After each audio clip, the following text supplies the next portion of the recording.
Deuxième, même second, hein, espérons-le, il n'y aura pas de troisième. Coup de semonce, pardonnez-moi, pour la France. Un an après Standard & Poor's, Moody's a décidé de retirer le triple A de la France. C'est effectivement le second, ce sera peut-être le deuxième, parce qu'il y a une troisième agence de notation, ça est Fitch, et puis même les agences qui se sont déjà prononcées peuvent revenir à la charge.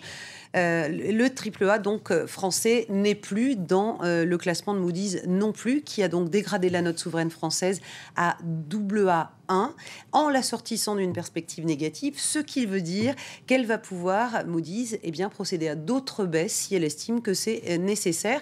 Et cela intervient donc 6 mois seulement après la prise de fonction d'un gouvernement de gauche à Paris. Les détails tout de suite avec Myriam Amellal. Elle s'était donné quelques mois pour évaluer la politique du nouvel exécutif. C'est désormais fait. Moody's a dégradé la note souveraine de la France et l'agence motive sa décision. Pointée du doigt en première ligne, la perte de compétitivité de la France et la rigidité du marché du travail. Parmi les points soulignés, la prééminence d'un CDI trop protecteur, les contraintes liées au licenciement économique et le niveau élevé des charges sociales. Autre raison invoquée, les objectifs budgétaires intenables. Le gouvernement prévoit de ramener le déficit à 3% en 2013, mais pour Moody's, ces objectifs se basent sur des hypothèses de croissance trop optimistes, paritables sur 0,8% en 2013, alors que les spécialistes, eux, prévoient une croissance nulle. Le gouvernement a pris acte de cette dégradation, mais aucun changement n'est prévu pour l'instant. Aujourd'hui, il y a des interrogations suite à l'intervention d'une agence. Nous devons en tenir compte, mener notre politique, tenir notre cap. Cette décision pourrait avoir des conséquences, d'abord politiques. Elle pourrait renforcer le déséquilibre qui existe déjà entre la France et l'Allemagne. Nous avons déjà constaté ces derniers mois que le gouvernement allemand joue un rôle dominant dans les discussions qui touchent le futur de la zone euro. Je pense en fait que cette prédominance de l'Allemagne va se renforcer avec cette nouvelle dégradation de la note de la France. Une dégradation qui pourrait également engendrer des conséquences sur le plan économique. La France a toujours une note élevée, ce qui explique qu'il y aura peu de conséquences à court terme. Mais cette décision implique forcément des conséquences à long terme.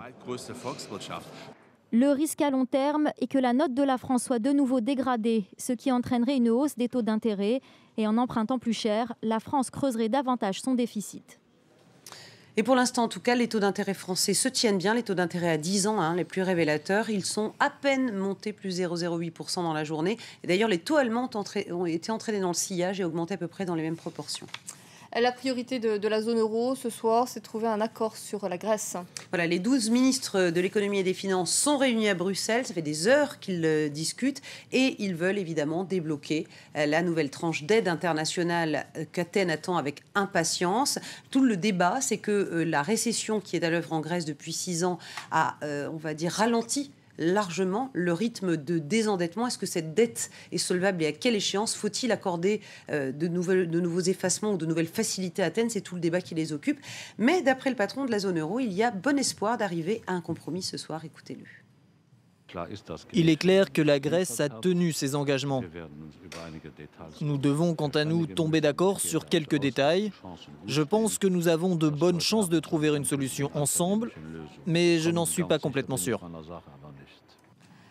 Condamner les clôtures sur les marchés financiers. Alors en Europe, étrangement, avec la perte du triple A français, c'est dans le vert. Regardez, Paris a gagné 0,65%, plus 0,18% à Londres.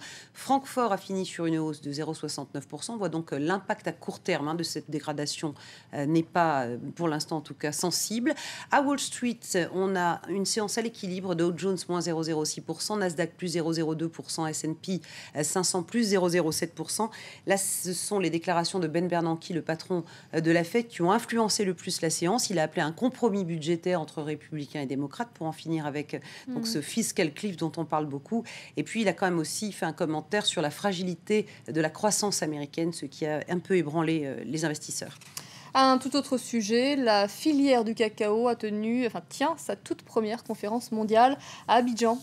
Et le problème numéro 1, figurez-vous, de la filière cacao, c'est de maintenir une offre en mesure de pouvoir répondre, suivre la demande. Parce que cette demande, elle ne cesse de grandir et à long terme, a priori, elle va croître. Aux États-Unis et en Europe, qui sont les deux plus grands consommateurs de chocolat, en plus en période de Noël, a priori, ça va continuer à augmenter. Et puis, il y a de nouveaux fans, il y a de nouveaux marchés qui s'ouvrent et pas des moindres. L'Inde, la Chine, le Brésil, autant vous dire que ce sont des millions et des millions de gourmands là dont on parle. Donc va-t-on arriver à satisfaire cette demande? La conférence se tient en Côte d'Ivoire et la Côte d'Ivoire, ça représente un tiers de la production mondiale. L'ex-trader d'UBS a été condamné à 7 ans de prison.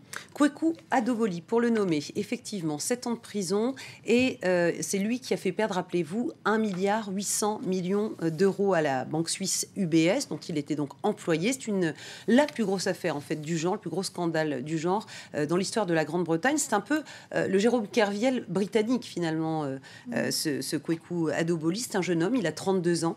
Il a travaillé comme trader, lui aussi. Il a pris des positions extrêmement risquées. Pour essayer de se rattraper, il a continué dans ses positions risquées jusqu'à donc l'effondrement. Et comme Jérôme Kerviel, il dit que sa hiérarchie savait, il dit que sa hiérarchie encourageait à la prise de risque.